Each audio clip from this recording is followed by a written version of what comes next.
আমার অবাক লাগে অনেক হিন্দুদের আইডিতে অনেক আমাদের ছেলেফেলেরা, মুসলমানের ছেলেফেলেরা দেখা যায় কমেন্ট করে সেখানে তাকে গালিগালাজ করে, মালাউন, এটা সেটা নানান খারাপ কথা বলে।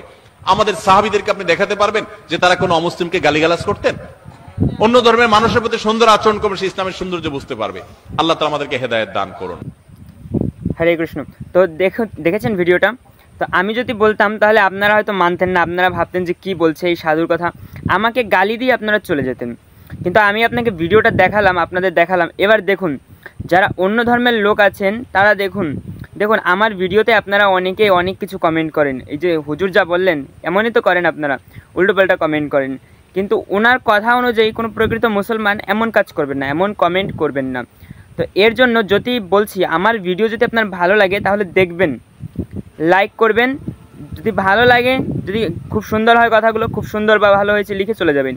কিন্তু আপনাদের এমন কমেন্ট করার কোনো প্রয়োজন নেই, এমন উল্টোপাল্টা কমেন্ট করার, এমন ভদ্র ভাষায় কথা বলার, এমন ভদ্র কথা বলার এটার প্রয়োজন নেই। এত খারাপ কথা বলার কোনো প্রয়োজন নেই। আপনাদের একটা কথা বলছি, আপনারা বিচার করে দেখুন।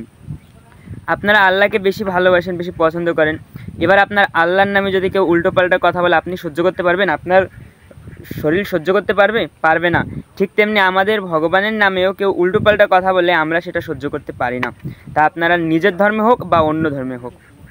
এর জন্য আমরা অবশ্যই চেষ্টা করি সবার অনুভূতিকে সম্মান করার, এবং কারো অনুভূতিতে যেন আঘাত না লাগে।